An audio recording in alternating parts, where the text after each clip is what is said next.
Hello and welcome to Short on Shorts, Collaborator's review show focusing on short-form content from across the internet. I am Isaac Simpson, your host. I'm here with my co-hosts, Kevin Allen Jackson, Maria Perry, and our special guest this week, Jimmy Nguyen. You may notice we're in a new space today. That's because we have shifted locations to Collaborator's in-house studio right on Hollywood Boulevard. Yeah! Woo! And we have a bonsai tree also. So we're really coming up in the world. For those of you who don't know, Short on Shorts is a show where we each choose a short film, we bring it to the table, and we review each other's picks. Without further ado, let's get into our first film. Our first film is The Listener. It is directed by Michael Gilhooly, written by Oliver Littleton, and starring Amit Shah and Joanna Horton. It is a British short. I was absolutely blown away by this short. It was Kevin's pick. Kevin, tell us why you brought us this amazing film. I don't have a really good reason for you other than I just loved it. I saw it at the Palm Springs Short Film Festival this year, and I just, it was just a really interesting thriller that didn't try to do too much and had all sorts of nice little nuggets in it that seemed fresh. And I just really enjoyed it. That's it. Yeah, just so you guys at home know what it's about, it's a very, very interesting environment. It's sort of like a total surveillance state that's both kind of throwback and futuristic at the same time. Yeah. And there is one of the coolest things I've ever seen in a movie ever, which is like there's a character in it that's like a ghost, and you don't ever really know why, and it's just really, really interestingly done. I think that's part of what I love about it is that there are just so many different ways you could interpret what this is about, and so many different ways you could interpret certain elements like that. Like to me, the first thing that hit me was that it was some sort of commentary on voyeurism, right? But then of course there's the whole, what's it called? What did you call it? The police state or whatever. There's so many different things that you can pull from this. And I just thought it was really fascinating that the big boss, was invisible. Right? I had so many flashbacks to 1984 watching this. I love 1984, so that is not a complaint in any way, shape, or form. But because of that, like when they started talking about, there's a rumor that the boss is invisible, and then he gets upstairs and the boss was actually invisible, I was like, I was unprepared for this. They had a really cool look where it wasn't fully invisible. There was a shadow to the invisibility, like a glisten that, I don't know, it was just a really cool flourish. It just had like a white shine at the edges. So you could just see like the edge of where a person was, or see like the edge of an arm. It was really interesting. I mean, that was definitely a cool element, but I guess overall, the more I think about it, I'm always attracted to things where I see a distinct new voice. And this is definitely that. This is someone I've never heard of before. This is a way of telling a story that is just a little bit different, right? I don't know how to categorize it yet. I think, not that I'm making a stylistic comparison, but like for example, when Moonrise Kingdom, Wes Anderson. Mm-hmm.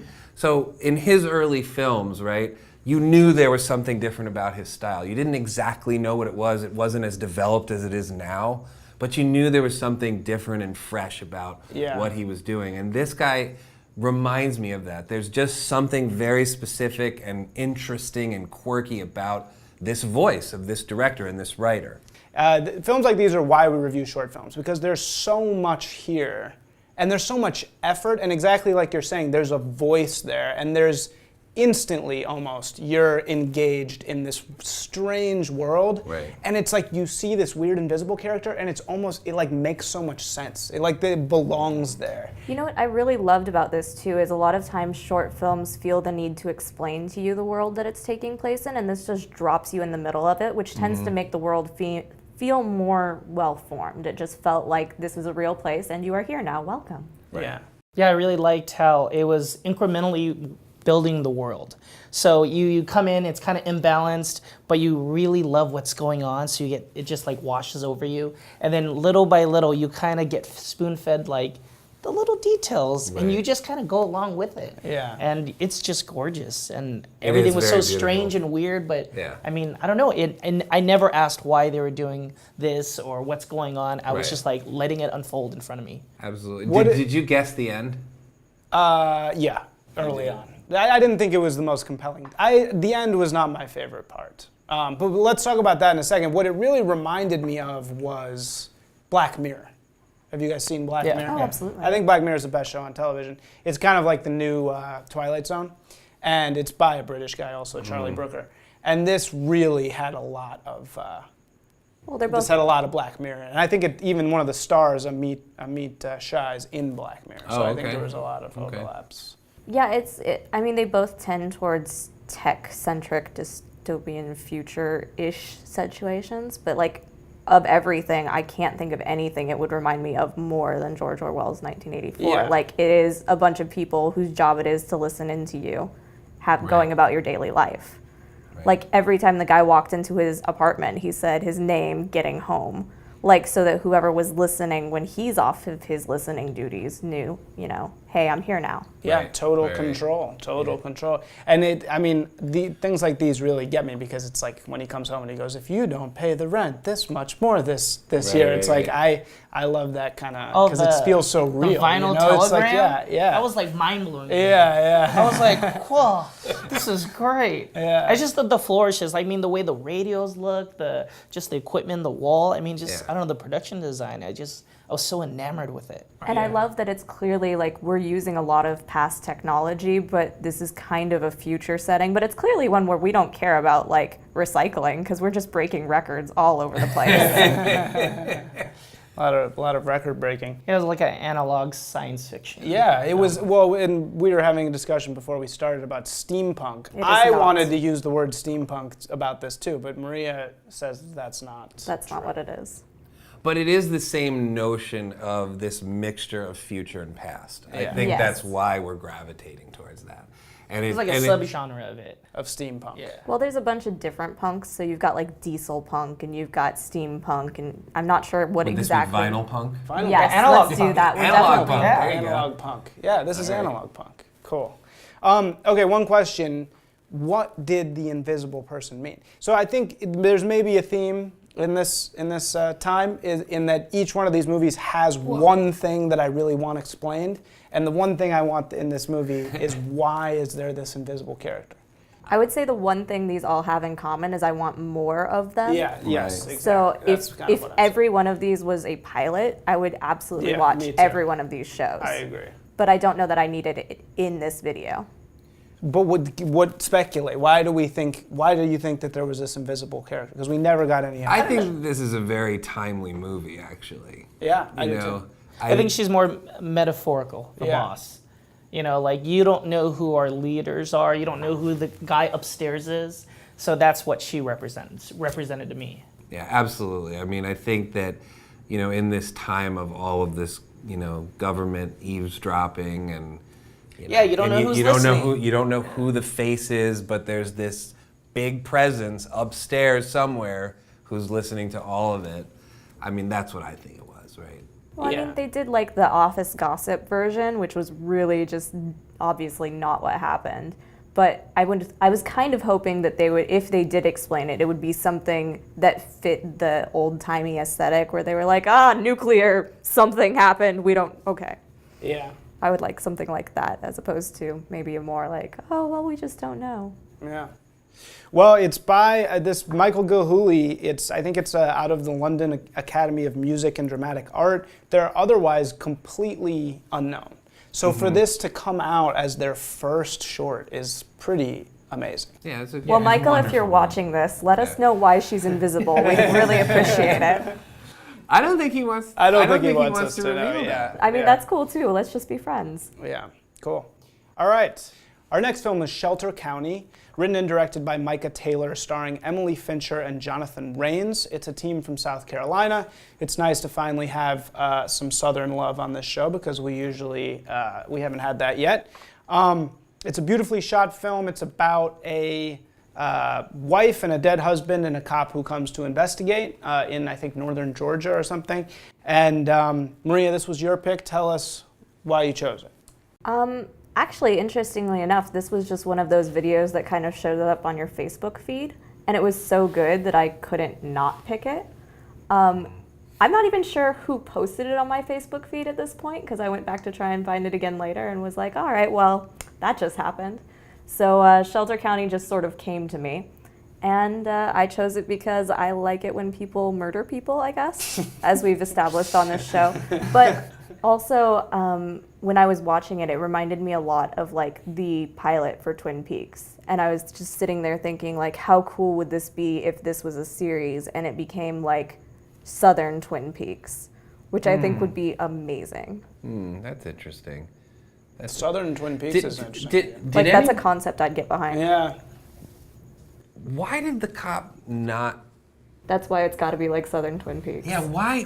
I mean, I just sat there thinking, all right, she's acting so I mean, by the way, I agree with everything that's been said, by the way. I do think it's beautifully shot, and it's really a fascinating movie, but she's so obviously guilty, right? And she doesn't try for a moment to hide it, not for 1 second. And the cop's just sitting there, and at first he seems oblivious, and then he covers for her, right? I mean, he essentially, did I miss it? Why does he cover for her? That's why I want more. Again, each one of these things has one central thing. Each one of these movies has one central thing in it that I think is very. I mean, did she drop something in his drink? Is it her perfume? I think it was that we were supposed to think he was in love with her. I think the Yeah, I think he was implication was that enamored. her husband was just not a very good person. Like, they Well, kind that's of the turn. Well, Yeah. no, but that's the thing, though. In the end, yeah. There's that phone call or whatever it is where the cop is talking to someone back at the station, which again is weird, right? They go to a cop car and he gets a call from the station on his cell phone rather than through his radio, which is just a little detail that I noticed. I'm like, why would you do that, right? But he says, oh, he was such a good guy, right? The guy on the phone is like, hey, such a good guy. So he has like actual confirmation that she was lying to him. Yeah. You know? And so, I don't know. It was just, that was the only thing. I mean, it had me fascinated, right? I kept feeling like there has to be a purpose for this. There has to be a reason why she's so obvious and he's not saying anything, but I couldn't figure it out. I don't know, but I like it. The Yeah. the only complaints I have about it is that you see her hauling the body across the field, and this is a man, and she is a small girl, and that is not That's how true. you would haul a that body. was not. But she was dragging him, right? She was dragging it, but that was a very dignified, almost prance across a field Yeah, with I a body noticed that that probably too. should weigh a little more than that. But otherwise, like, I have no real complaints other than like there's only the one, so maybe get on that. Didn't the description on Vimeo, though, say that this was Iowa, or did I misread that? I don't know. I could have sworn it said Iowa, and then they started talking in these southern accents and about Atlanta. No, because he says, yeah, I'm from down in Atlanta. In Atlanta, So I think right? that means it's like Georgia or somewhere, right? Like northern. Well, that's or once South Carolina. Yeah. Maybe it's South Carolina. Okay. Southern states. Somewhere in the South. Yeah, I think it was that she was enamored, or he was enamored by her. I think that was the explanation. Yeah, he didn't come in skeptical. He came in delivering bad news, so he was Right. kind of uneasy about it. And he's a rookie, or he's new to town, so he wasn't really sure how to approach it. Right. So I think he just got convinced easily. And I was thinking the same thing, that maybe she's like obvious, but I don't know. I think it's a tonal delivery. Like, it was kind of part of the style of the short in general. It was like this weird. Well, no, that's for sure. Yeah, it was like really brightly lit. It was very colorful, I thought, Right. but it had this dark tone to it, so it was kind of an interesting. Well, except for the exteriors. The exteriors were all very unsaturated, I thought. But the interiors, you're right. I totally Yeah, I mean, like, I agree. just kept on looking at her hair. I kept looking at her eyes. Man, She had those yeah. blue eyes were so. And her eye makeup was on point. Like, damn. Damn eye Right. makeup. There was also that really cool shot at the end. The lift up of the big field, and it was like really well compositionally set up. It was a very beautiful landscape. Yeah. Yes. How do you do that shot? How do you do that shot With that a goes drone? way up high? Was that a drone Yeah, shot? I think Was it's it a a drone. drone? There's more shorts using drones Yeah. these days. I see them all the time at the end there. I wouldn't be surprised if it were a drone. Yeah. But the only other, I mean, I don't remember it being that high. Did it go up It was that pretty. high? I mean, you saw the whole field. Oh yeah, it was Yeah. a huge, way It wasn't up high like a shot. crane arm. Yeah. No. Okay. And they're cheap to. Yeah, to they rent. are. They are now. Yeah. It was a really good shot though. Yeah. Okay. Moving on to our next film, Zone 2, directed by Anna Elizabeth James, written by Lydia Mulvey, starring Anne Ramsey and Connor Linnertooth. It's Anna Elizabeth James is a USC MFA grad, and Anne Ramsey is an actress that we've seen before in Mad About You and A League of Their Own. It's about it's a very interesting premise. It's Jimmy's pick. It's hard to talk about it without giving it all away, I think. It's kind of is it a zombie world? Contained thriller in a fallout shelter. Mother and her disabled kid, and they're about to get ready. She's about to get ready to go out into the nuclear whatever outside of the fallout shelter to kind of bring back food. Yeah. And they're just getting ready. It's a really interesting character piece between a mother and a son. Oh, okay. So you liked it because it was a character piece. Yeah, not I because mean of it the was twist. well. 'Cause there's a The hell of a twist is twist. fantastic, Yeah. but usually it's like a older woman lead who's kind of like taking charge. And I didn't realize the kid was blind before. I was so wondering it was about like that. I was like slowly picking up on these things, like the disabilities of the kid. So I thought that was kind of interesting. And because when it all unfolded at the end, you're like, oh, this is really cool. Like, it was you start to wonder how long they've been in there, because you think it's just a normal like Fallout type of movie. So it's tough to talk about ones like these because there is this fabulous twist, and it's like, how do we really dig down deep into it without giving the twist away? Well, we could give the twist away. I mean, we spoil everything else. Why not? Well, I'll say that from the very beginning, I was very interested. I was like, I like the dynamic. Like I said, I don't see older women leads like this normally. It's usually a guy. He's gonna go out and kind of save his wife or daughter or whatever. So I like the spin on it. And Before we spoil anything, this one is password locked, right? It's not openly Yes. available, so Yes. I'd say It's playing probably festivals right don't now. spoil it. Oh, okay. So yeah, we shouldn't give it away. Definitely. Acting wise, I don't know. I didn't see at first. I was like, man, I didn't love the kid's performance, but then when you see how things kind of change, then maybe I understood it a little more. Because it starts off very bright-eyed and like way too innocent, and I'm like, this is ridiculous. Yeah, but yeah. then I guess it kind of changes. yeah, because once you get all the information, you kind of reflect back on what you just saw. I actually, to tell you the truth, I wonder if that guy might actually be blind. That actor. Really? Yeah, I mean, there were. The physical aspects of his performance I thought were pretty impressive, I have to say. I never once thought he was playing a blind guy. I mean, I knew he was blind, but every time you see a seeing actor play, even Yeah, it's very if they're nuanced. really good, Yeah. even if they're really, really good, you still know that this person can see. Yeah. And there were moments where I was fooled, where I was like, wow, this kid really can't see, can he? I thought he was very good. Now, I thought that, I agree with whoever, I don't know which one of you said it, that in the beginning, I was it felt weird. It was just off. Something was off about what he was doing, but I don't know if that was an acting thing as much as it was a directing thing, because it was a clear choice to do that. One thing that I thought about this was that the twist was not really, I don't think making all the information in a twist come out in showing a newspaper piece.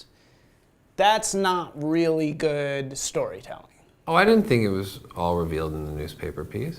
I don't know. I just felt like I wish we had showed, not told that last bit How in would you do some that? other. Well, that's the challenge. I don't know.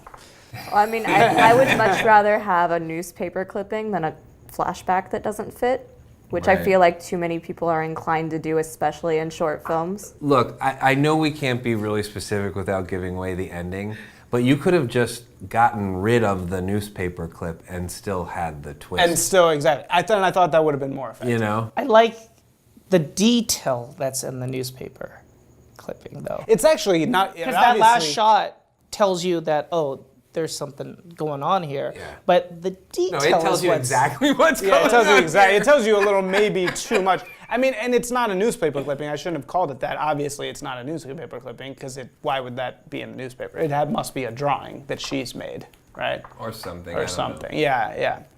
But Anyway, interesting film. Okay, moving on to our last movie. It is Glow, written and directed by Douglas Jessup, another USC grad, starring Steve Lewis, Jeff Daniel Phillips, and Scotty Thompson. It was the winner of the Panavision Future Filmmaker Award. It is a film very much based around this image, actually, that Jessup had in a dream, which I think, now that you guys know that, probably makes a lot more sense. doesn't matter at all. It takes place in a remote motel out in the middle of nowhere, and there's mysterious men doing things with a woman in a bathtub who is connected to a motor machine, and there's a lot going on in this movie. I think I picked it because there's some really cool images. I also picked it because I think this is a movie that has so much going for it, but also has a lot of things that we can talk about that are not going well for it. Kevin, you're a little more knowledgeable about editing and things like that than I am. Was it just me, or was this movie very shoddily edited? Oh no, I didn't think so at all. Okay. I thought it was fine. I mean, but I can only at this point comment from a sort of a viewer standpoint. Like that didn't stand out to me. Okay, good. I That's didn't. good. Yeah, to tell you the truth. I think that once we got out of the two good old boys in the beginning and into the guy in the car and what's going on in that hotel room, that this was just a great film. I have to say, honestly, this is my favorite of all the films you've picked. Yeah. By far. Same. And it was neat to see Scotty Thompson in something. She was actually supposed to be in one of our web series that we shot. And unfortunately, fortunately for her, she got a bigger job and she had to take it. But so it was neat to see her in something again. And I don't really have anything negative to say about this film, except for that, the scene between the two guys in the beginning felt a little bit too canned to me. It didn't feel authentic to me. And everything, as soon as they got outside of that manager's lobby, it felt pretty much as authentic as a movie like this could be, right? Because it's not a real situation, right? So it's always a little bit difficult for, to make this thing that's another world feel authentic. And I just think they all did a great job. I mean, I really don't have anything but very positive things to say about this. Even the visual effects, which were fairly minimal, but still a pretty significant part in this, were really, really well done. They were minimal, but used really, really effectively. Yeah, no, they were fantastic. I mean, this is, I can't say enough good stuff about this movie. Go out and see it. It's totally worth it. Click the links and see it. It's totally worth it. Yeah, I thought it was like extremely ambitious. Like Oh, all the sure shots, the lighting was, oh God, I was just like loving the lighting. Like kind of bleeding through the door, and the lens flaring. The bathroom stuff was my favorite. Yeah, no, this was, what was interesting is that now that you bring that up, and I remember that shot of him getting up on the crate and looking in, and when we first see whatever it is, the machine, whatever, it kind of had that feeling of old and new again, right? There was something distinctly sort of past about whatever that thing was. Yeah. But this was clearly, I shouldn't say clearly, but it does sort of have a futuristic bent to it. I think that actually does qualify as diesel punk. Yeah, there we Because go. I think it's Diesel like punk. a This is car diesel punk. engine. The other one was analog punk. Right. Yeah, it's true. It was. Is that what that was? Was that a car engine? Yeah. Yeah, that's what I It thought was it a was. car engine. I didn't know. But kind of Oil. looking nuts. Yeah. I mean, see. I guess I have to criticize my own thing here because everybody just likes it. No, you don't have to. No, I want to. I felt like there was so many really intriguing things about it, and I think that the fact that he didn't necessarily have a fully thought out vision works both as a good thing and a bad thing, because it left you so intrigued. You know, what is this glow thing in her hand? But where are you getting Who that are these information people? that he didn't have a fully thought out vision? I'm getting it from my initial impression, and then that was confirmed by the fact that in his interview he said, look, I basically had this dream. Right. This was a vehicle for this image he had of this woman in a bathtub tied up to a thing, right? Here's the thing, though. They do have a moment where the good old boy is just like, what's going on? And the dude is like, God sent us. And I was like, if that's actually the explanation, I'm going to be really disappointed right now. Well, was there a religious thing? Because they all had crosses on them, too. So was there something there? I didn't think so. I think it was just I thought it was actually sort of a neat way to distract him, right? I kind of figured that that's what was going on. See, I thought it would but have I been way didn't- cooler if there was that hidden message, because it's like, you know, welcome to the revolution, and then like the slow-mo shot of like the really interestingly dressed guy, like with the beard, like He looked like that something out of seemed a a Rob little. Zombie movie, It by the just way. seemed like a Yeah, little he bit. did. See, A if there- little like visually, like okay, like these are cool. There's cool like guns and. I don't know. It was You know, it was I don't a know. very it was a I have sort of the same comment about this as I did about The Listener, that this is just such a really interesting, distinct voice. Yeah, And I a agree. voice I haven't seen before, and I agree. and that is always exciting to me. And I really appreciated like the huge difference, because you've got the guys that are kind of, you've got like the redneckish guys who are just kind of slovenly. And then you've got the cool looking guys who that's clearly like an aesthetic choice they have made for their lives. It's still grungy, but it's like a controlled grunge, I guess. And then you spend a bit of time in the bathroom, which is just very stark. It's got white edges, and the girl is very pale, and she's in like white clothing. And there's so many contrasts between the characters that I feel like that really built a lot up for me. Yeah. You know, I think if there was any part of this that felt underdeveloped, and it wasn't much, right? I thought this was a pretty fully realized piece, to tell you the truth. I think we were It was like just- from the perspective of the manager. So we knew as much as the hotel manager. But we didn't, though, because, and see, I think that would have been better if we had, but there were times when the camera left everybody and went down the hallway, and like, I thought it would have been better if we'd stuck with But we just still the don't know. We perspective. got to see the visuals, but we still don't. It's nobody's have any explaining idea it to what's us. Yeah. happening. Now, Yeah. the only thing that bugged me was the only thing I thought was underdeveloped was the end. I think that it would have been.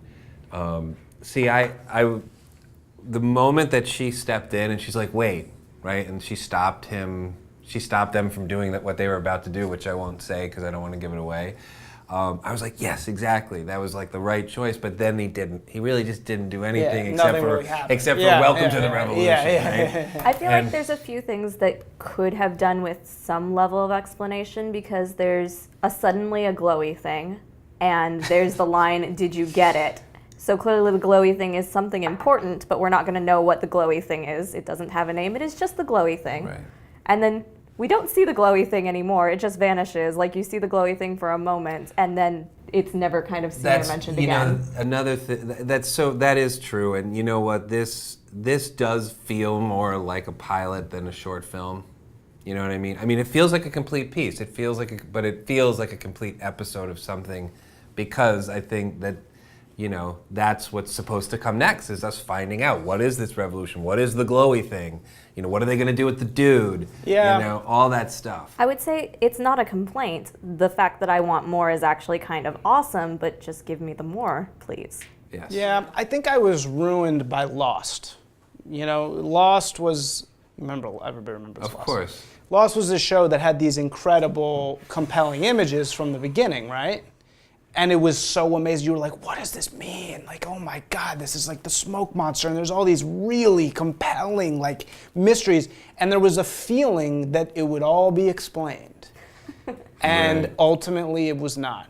And so I feel like But when I that's what see ca- something like this, it's like, I'm instantly like, does he know the truth? And I wasn't completely convinced that he knew where this was going at all. And maybe it was just like a dream image that was really compelling, and that was it. Lost has given you this great fear of abandonment from It your is true, it filmmakers. has. It That's so has. But that, and that sad. was Lost's thing, wasn't it? Is that are we ever going to?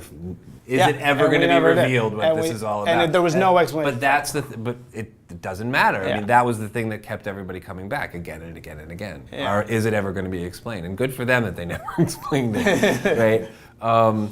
But you know, you can only do so much in what was this? 8 minutes, 12 minutes, something 16. like that. I mean, you can only do so much in that amount of time, and like Maria said, it left me wanting more. Yeah. This felt like the first episode of a web series that I would watch religiously. Yeah, and Again, while I do want the explanation, I don't necessarily want it handed to me because it does help make it feel like this is a world, it exists, and there you are, you're in it now.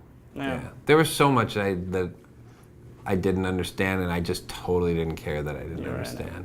You know, like the whole, when the guy, the Jesus-looking guy, when he's in the hotel room and the first time we see him and he's just like looking sitting down. And his hair is like over his eyes. Yeah. and you have no idea what the heck is going on with this guy, why he's like in a trance or something, but I'm engaged, you know, because it fit into the world. I mean, that's the only, to me, that's always sort of the default explanation why things that I don't understand work, because they're consistent with the world that the filmmaker has created. And whatever the heck that scene was about, whatever he was going through, I don't know, but it was consistent with this very specific and